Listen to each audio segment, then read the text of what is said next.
Geographic Court, Earmark Requests, and Congressional Representation of District Characteristics. I'm Kaitlyn Hennessy, and this is my partner, Padginton. We're from California State University, Channel Islands, and we'd like to take this time to thank our faculty mentors, Dr. Sean Kelly and Dr. Scott Frisch. In California, there have been a shortage of nurses. California State University, Channel Islands responded to this local need by developing a nursing program in order to train nurses to staff area hospitals. In order to have this program, a nursing simulation lab was needed. California State University, Channel Islands contacted Representative Elton Gallagly, who in turn obtained a $146,000 earmark to build the lab. This is an example of an earmark responding to local need. As you can see by this cartoon, public perceptions of earmarks have been negative at best. This cartoon demonstrates the typical American response to earmarks. While bacon that a member of Congress brings home to their district, be it through projects, jobs, or needed repairs to the community, is viewed positively. The same response to earmarks in another district is considered wasteful pork. This got us thinking about different factors that affect a member of Congress's earmark request behavior. Firstly, we asked regarding earmark requests, how do the needs of a member of Congress's district play into their earmark request behavior? The existing political science literature from authors such as Adler and Lipinski suggests that congressional response to district need is a normative argument, not descriptive. Yet others, like Frisch and Kelly, suggest that the actual nature of appropriating money on a district level necessitates responding to district needs in the different subcommittees. We have a system of government that is based on geography.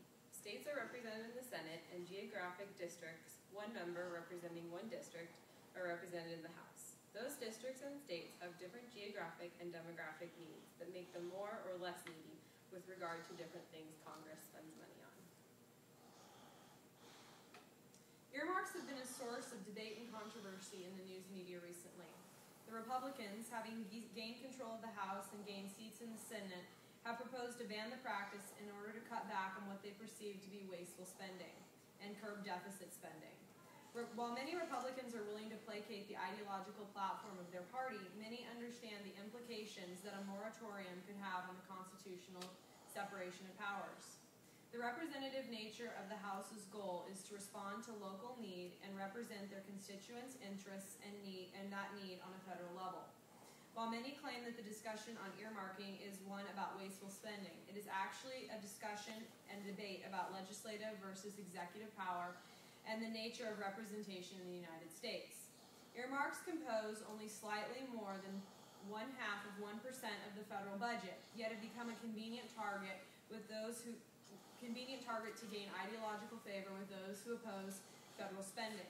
What is misunderstood is that the money has already been budgeted for that committee, and by declaring a moratorium on earmarks, Congress, which constitutionally has the power of the purse, is passing even more spending power to the executive branch and president.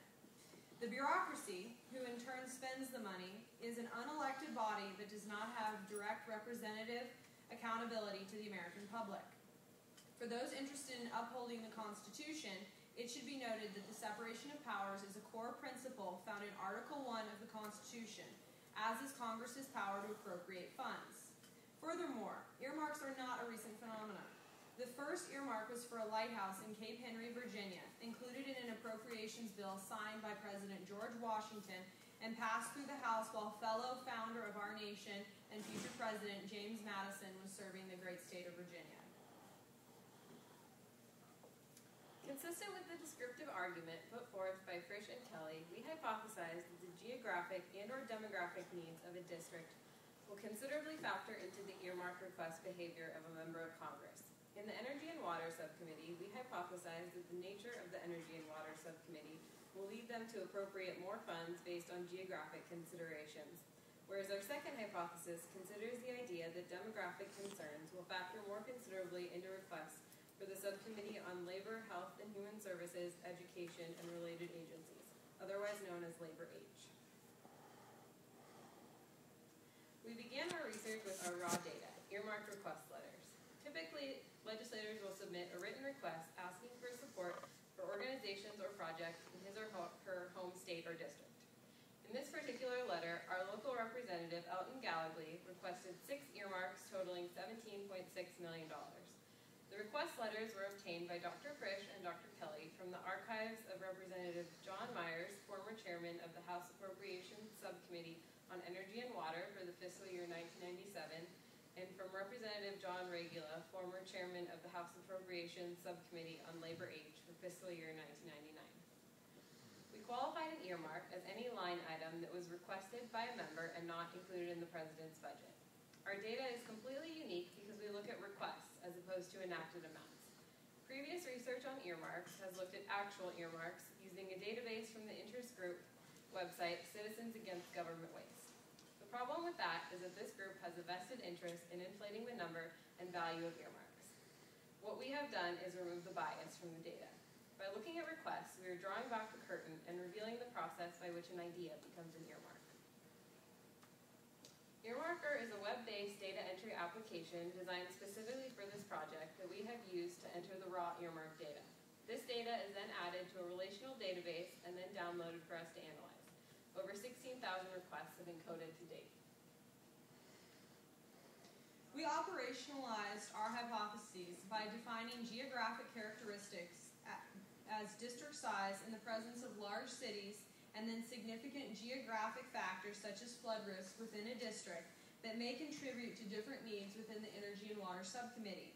The purpose of the Energy and Water Subcommittee is to respond to needs that involve water projects such as flood control, water treatment plants, and watershed conservation. We define demographic characteristics as those characteristics that are population-centered, such as income levels within a district, population density, and racial composition. Our first hypothesis that members of Congress who represent districts with particular geographic characteristics will request more earmarks in the Energy and Water Subcommittee. It is supported by this data. You can see that district land area plays a somewhat significant factor, but district flood risk, on the other hand, is strongly correlated to the number of earmarks requested. This suggests that the members of Congress who represent districts that have a high flood risk respond to the needs of their district by appropriating funds to aid in answering the issues their constituents face. This is a very good example of district need and subcommittee association. Conversely, there is little need for levee repair in a landlocked state such as Wyoming. Post-Hurricane Katrina, we have seen a local increase in Ventura County in the numbers of decommissioned levees by the Army Corps of Engineers, suggesting that our district will be facing a high flood risk, possibly, as suggested by this data, leading to an increase in requests to appropriate funds to address this local need. Our second hypothesis, that members of Congress who represent districts with certain demographic characteristics will request more earmarks in the labor age appropriations bills, is somewhat supported by this data. While population factors such as African American population, district land area, and district population density were non-significant in the numbers of earmarks requested, district median income, on the other hand, was significant. This means that in the subcommittee, a member of Congress in Congress's district population median income increases, so will the number of earmarks requested. The Labor H subcommittee fulfills needs such as community and health centers, education, and social services. These programs help the citizens of these districts by providing projects that not only supply jobs and infrastructure projects to local areas, but also continue to provide community services and programs to aid the local population after the funds were appropriated. In conclusion, the nature of earmarks requested from the Energy and Water Subcommittee are demand-oriented, based directly on immediate needs within a member's district, leading to this subcommittee having a greater correlation of geographic variables to earmark requests. Conversely, the Labor H subcommittee has only one significant variable correlated to the numbers of earmarks requested. Positions on this subcommittee are in high demand and are prestigious, leading to the impression that while the earmarks serve the communities that they are appropriated for, they are requested based more on a member's individualism than the corresponding with direct district demographic needs. Generalizations across subcommittees are dubious at best. Each subcommittee responds to a district-specific needs differently based on institutional within each subcommittee. We look forward to taking this research to the next level in the coming months by looking at the institutional top-down factors, such as the role of leadership in the subcommittees in earmark requests, as well as delving into other district-driven variables.